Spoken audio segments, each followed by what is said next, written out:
쓰레기를 버리는 것이 귀찮은 것이 아니라 즐겁게 만들자. 당신은 지구를 지키는 영웅이야. 좋은 마음을 행동으로 옮길 수 있는 트리거가 무엇이냐? 보상. 여기엔 돈이 가장 강력한 보상이 될 수 있다고 생각을 했고요.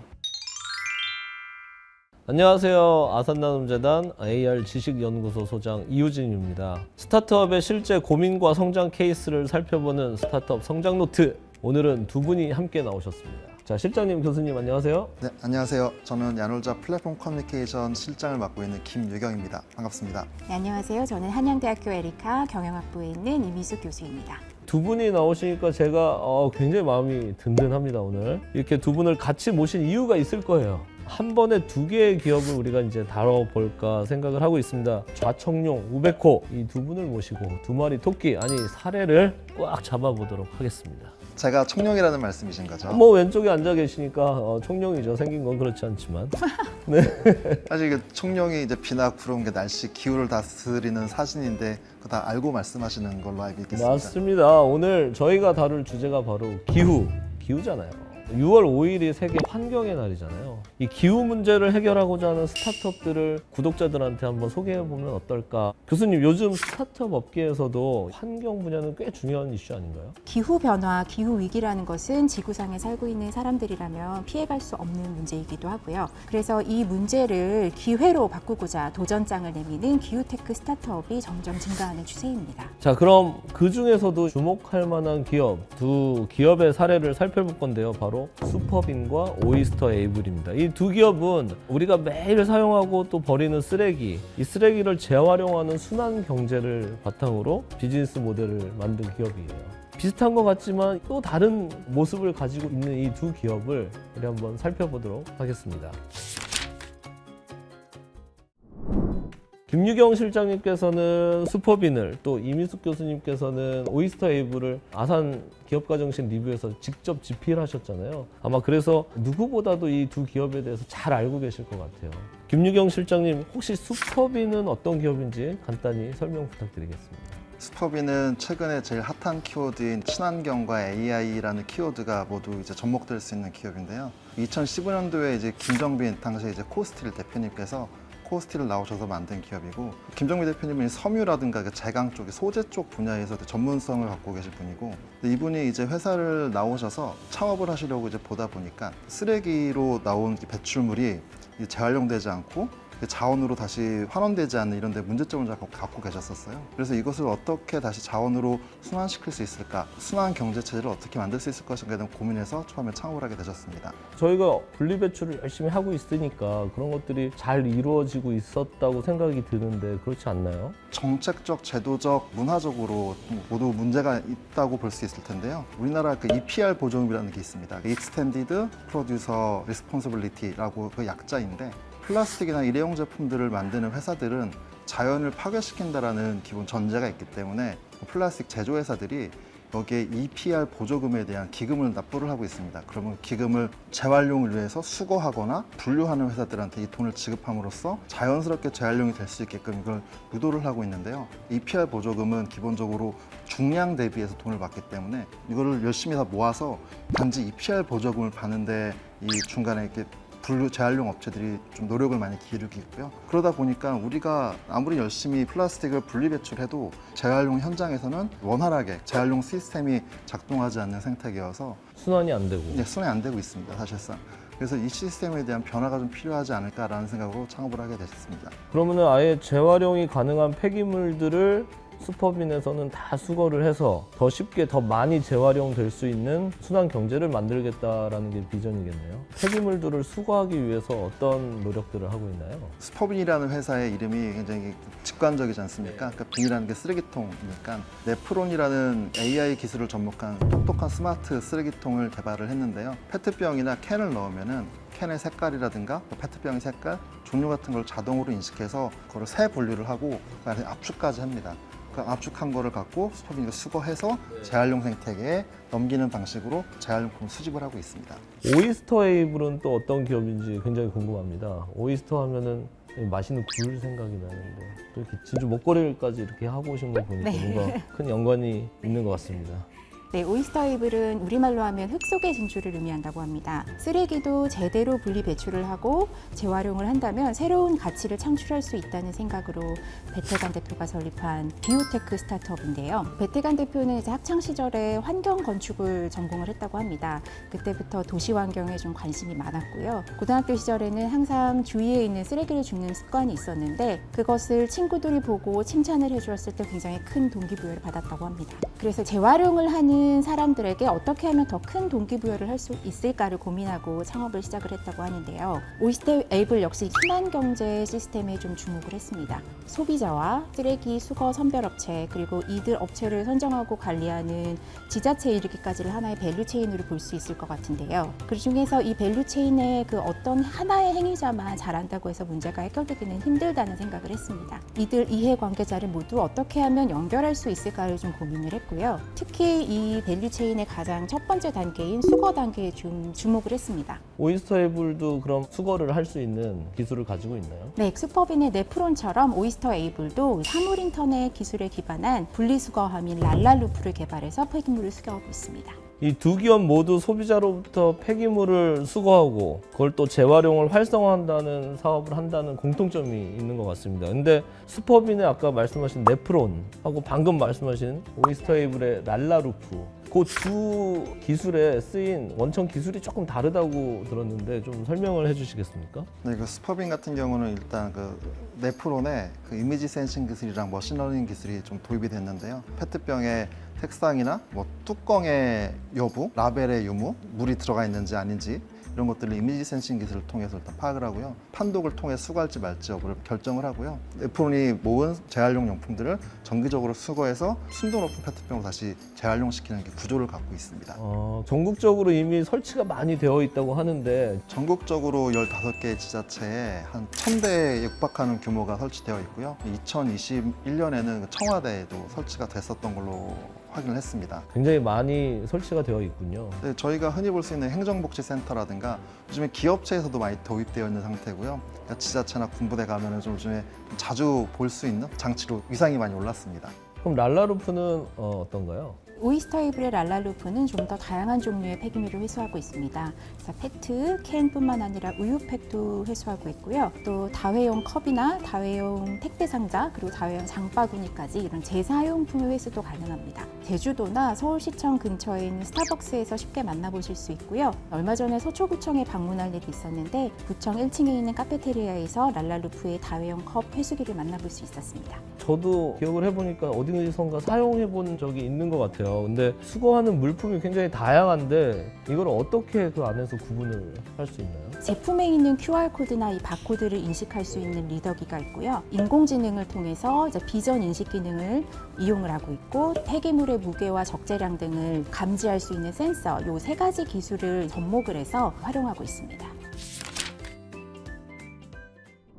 사실 이용자 입장에서는 페트병과 캔을 모으고 또 가지고 가서 버리는 수거를 하긴 해야 되잖아요. 자발적인 사람들의 참여를 위해서는 동기부여가 꽤 필요할 것 같아요. 결국에는 금전적 보상이 뒷받침이 되어야지 소비자들의 능동적인 행동을 유발할 수 있다는 게 김정빈 대표님의 가설이었고요.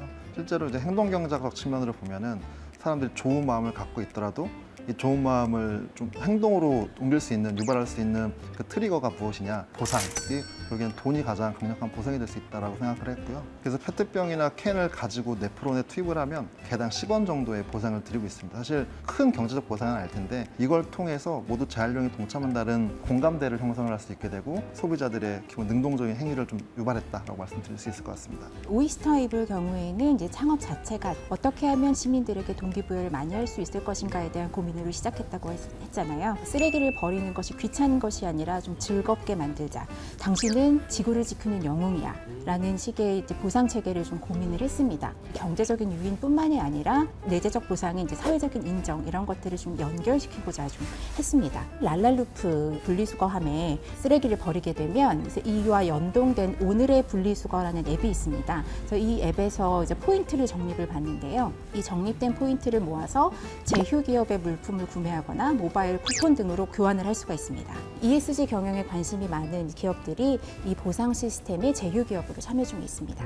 그래서 이런 개념들이 우리나라의 국가유공자의 뭐 할인 혜택, 또 미국의 퇴역 장군들 아니면 퇴역 군인들 이런 사람들의 할인 우대 혜택하고 굉장히 유사한 것 같습니다. 네, 맞습니다. 실제로 보상 시스템을 이제 설계를 할 때 이 부분에서 이제 아이디어를 착안을 했다고 합니다. 참여 기록에 따라서 이제 등급 제도도 있고요. 이에 따라서 또 보상 혜택도 더 커집니다. 주목할 만한 점은 이 적립된 포인트로 물품을 구매할 수 있을 뿐만 아니라 또 기부를 할 수 있다는 점인데요. 사회적으로 굉장히 좋은 일에 참여하고 있다는 이런 내재적인 보상, 정신적인 보상의 힘이 굉장히 크다는 점을 보여줄 수 있는 좋은 예인 것 같습니다. 두 기업 모두 어떤 경제적인 보상을 한다는 측면에서는 꽤 유사한 측면이 있다고 보여지는데 슈퍼비는 조금 더 직접적이고 절차가 굉장히 간단하다는 매력이 있는 것 같고 오이스터에이블은 사회에 기여한다는 성취감, 다양한 선택이 주어진다는 점에서 또 매력이 있는 것 같습니다.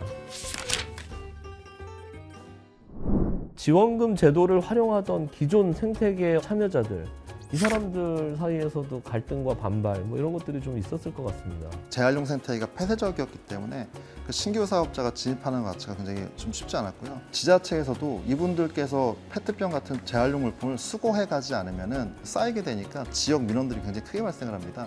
이런 식으로 좀 영향력을 발휘할 수 있기 때문에 외부에서 굉장히 적대적인 공격도 슈퍼빈이 많이 받았고 창업 초기에는 많은 어려움이 있었던 것으로 알고 있습니다. 슈퍼비는 그런 문제들을 어떻게 해결해 갔나요? 새술은 새 부대에 담아야 된다라는 말처럼 새로운 시스템을 도입하려는 지자체를 집중적으로 공략을 했습니다. 스마트 시티의 도입이라든가 도시 행정 서비스의 선진화라는 포인트에 좀 행정력을 좀 집중하고 있기 때문에 이 지점을 공략을 했었고 폐기물 처리에 지급하던 EPR 보존 같은 것도 사실은 지자체라든가 생산업체한테는 큰 부담이긴 하거든요.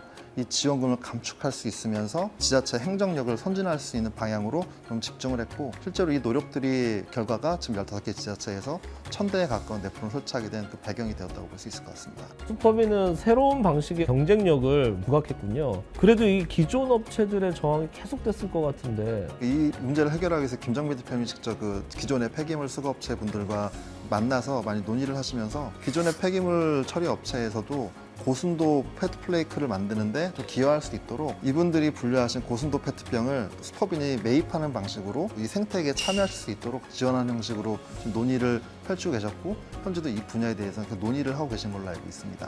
교수님 오이스터에이블도 약간 비슷한 문제에 부딪혔다고 하는데 오이스터에이블은 아예 처음부터 기존의 쓰레기 수거 업체들의 이권을 최대한 건드리지 않는 방향을 좀 모색을 했습니다. 그래서 수거 인프라의 구축과 이제 디바이스 판매 관리 쪽에 좀 더 집중을 했는데요. 랄랄루프를 통해서 양질의 폐기물을 모으게 되면 이 모아진 폐기물을 기존의 업체가 그대로 수거해서 판매할 수 있도록 하는 방식을 좀 택했습니다. 기존 업체들에게는 오히려 물류와 선별 비용을 좀 낮출 수 있고 더 이제 고순도의 플라스틱이나 재활용품을 판매할 수 있다라는 방식으로 유인을 했고요. 긍정적인 반응을 얻어낼 수 있었습니다. 아파트에 설치할 때도 관련된 이해 관계자들을 설득해야 했다고요. 네, 특히 생활 폐기물 같은 경우에는 이제 주거단지와 밀접한 관련이 있잖아요. 처음에는 이제 관리사무소에서 우리가 귀찮은 일만 늘어나는 것이 아니냐라는 이제 부정적인 반응이 대부분이었고요. 그래서 지자체에 좀 협력을 얻어서 설명회도 좀 개최를 하고 아파트마다 대표자를 한 분 한 분 찾아가서 설득을 하는 과정을 좀 거쳤습니다. 다행히 이제 긍정적인 반응을 얻어서 지금은 서울, 강남, 송파구 그리고 부산의 금정구 이르기까지 수십 대를 설치를 할 수 있었고요. 지금은 주거단지 그리고 관공서, 공공장소, 매장에 이르기까지 좀 다양한 곳에 랄랄루프를 설치할 수 있었습니다. 야, 그래서 이렇게 슈퍼빈과 오이스터에이블이 시장에 잘 안착할 수 있었네요. 자, 이렇게 시장에 무사히 진입한 후에 이 두 기업이 각각 뻗어나가는 방향하고 전략 달랐다고 합니다. 그래서 슈퍼빈은 어떤 성장 전략을 갖고 지금까지 성장해 왔나요? 성장하는 스타트업들을 보면은 여러 가지 시장 상황이 좀 맞아 떨어져야지 사실 성장하긴 맞아요. 하거든요. 참 다행이었던 게 2015년도에 이제 파리 기후 협약이 체결이 된 이후부터 시장 상황이 굉장히 급격하게 바뀌었습니다. 유럽 등 선진국에서 폐플라스틱에 대한 그 기준 같은 거를 마련을 했어요. 그래서 기업들은 폐플라스틱을 얼만큼 활용을 해야 된다, 새 플라스틱 사용량을 얼만큼 감축을 해야 된다는 식의 기준이 생기면서 결국에는 정부의 지원을 받는 자본시장 쪽에 처음에 압력이 가해지게 되었습니다. 특히나 글로벌 기업들은 이런 ESG 기준을 충족시키지 못하면 투자금을 뺏기게 되는 상황이 되기 때문에 자연스럽게 ESG 경영을 할 수밖에 없었고, 이 때문에 폐 플라스틱을 얼만큼 많이 도입하느냐, 신규 플라스틱을 얼만큼 줄이느냐에 대한 그 기준이 생기면서 시장이 확장이 된 거죠. 그러다 보니까 스포핀 같은 경우는 고순도 페트 플레이크를 수집하고 제공할 수 있는 역량을 갖추게 되었고요. 성장의 밑바탕이 되었던 것은 시장의 성장, 제도적인 변화가 큰 영향을 주었다고 볼 수 있습니다. 모든 게 이렇게 딱 맞아 떨어졌던 것 같은데 한 발 앞서서 준비하는 스타트업들한테는 늘 이렇게 기회가 찾아오는 것 같습니다. 오이스터 에이블은 어땠어요? 오이스터 에이블은 이 민과 관 이런 다양한 이해관계자의 협력을 좀 꾀했습니다. 예를 들면 환경부 산하기관이죠. 한국순환자원유통지원센터 그리고 민간기업인 메일유업과의 협업을 통해서 우유팩을 수거할 수 있는 랄랄루프를 설치를 했고요. 적립된 포인트로 메일유업의 이제 제품이죠. 상하목장에 우유를 구입을 하거나 또는 아까 말씀드렸듯이 기부를 했는데요. 그래서 기부를 해서 시민의 숲을 조성하기도 했습니다. 이후로도 서울 중랑구와 서울우유 간의 협업, 부산시 그리고 롯데자이언트 그리고 롯데칠성음료 간의 협업을 통해서 유사한 사업을 많이 진행을 하고 있습니다. 그래서 이를 통해서 지자체는 쓰레기를 좀 줄이고요. 기업은 환경에 친화적이다라는 좋은 기업 이미지를 얻을 수 있는 마케팅 효과까지 얻을 수 있는 사업을 많이 만들어내고 있습니다. 근데 이런 비즈니스 모델을 만들 때 오히려 이렇게 스타트업이어서 유리한 점이 있었다고 하는데 사실 광역 지자체와 대기업 간에는 직접적으로 협력하기가 좀 어려운 부분이 있습니다. 바로 티켓 시비가 좀 불거질 수 있다는 부분인데요. 이 부분에서 오이스터 에이블은 규모가 작은 스타트업이고요. 쓰레기 문제를 직접 해결하고자 하는 기업이기 때문에 이들 사이의 완충 지점, 그리고 이들 사이의 가교의 역할을 할 수 있었던 것 같습니다. 그래서 지금은 50개 이상의 도시 그리고 25개 이상의 기업들과 파트너십을 맺고 있고요. 오늘의 분리수거 앱은 누적 가입자가 95,000여 명에 달하고 있고 랄랄루프의 설치 대수도 900여 대를 넘어가고 있습니다. 와, 두 기업 다 전국에 수거기만 한 900대가 넘는 기업이 될 정도로 성장을 한 것 같습니다. 처음에는 약간 비슷해 보였는데 각자의 방식으로 위기를 극복하고 성장하면서 새로운 기회를 찾아가는 모습들을 보니까 아, 우리 스타트업이 다 자신만의 역량과 힘을 갖고 있구나 이런 생각이 드네요. 두 분 오늘 어떠셨나요? 저는 스타트업이 과거의 소프트웨어에만 매달려 있던 데서 넘어서 오프라인 시장, 물리적인 환경, 우리 세상을 바꿔나가는 힘을 갖게 된 거에 대해 고무적으로 생각하고 있고요. 특히나 환경 문제라든가 이제 소셜 벤처로서 사회적 문제를 해결해 나가는 모습을 보면은 굉장히 많은 영감과 고무된 느낌을 많이 받습니다. 두 가지 사례를 한 번에 묶어보니까 굉장히 새로운 지점들이 많이 보였던 것 같습니다. 유사해 보이지만 굉장히 다른 전략들을 사용하고 있는 두 조직을 비교해보는 것에서 학적인 의미를 좀 발견할 수 있을 것 같고요. 이 영상을 이제 학생들에게 보여주면 굉장히 큰 공부가 되지 않을까 싶습니다. 맞습니다. 이 아산나눔재단의 유튜브 영상들 한 편 한 편이 약간 강의 같은 느낌이 있습니다. 또 두 분이 이제 쓰신 사례를 직접 읽어봐도 좋을 것 같아요. 두 분이 설명해주신 슈퍼빈과 오이스터 에이블 이 기업에 대해서 조금 더 알고 싶으신 분은 아산 기업가정신 리뷰 AR 홈페이지에서 무료로 다운받아서 읽어보실 수 있습니다. 아마 영상을 보시고 보면 좀 더 생동감 있게 이 사례들을 읽을 수 있지 않을까 생각을 합니다. 최고의 컨텐츠 스타트업 성장 노트에서 앞으로도 재미있는 스타트업 사례들을 여러분들께 계속 소개해 드릴 겁니다. 많은 기대와 관심 부탁드립니다. 자, 그럼 오늘 여기서 인사를 해볼까요? 안녕히 계세요, 안녕히 계세요. 여러분. 안녕히 계세요.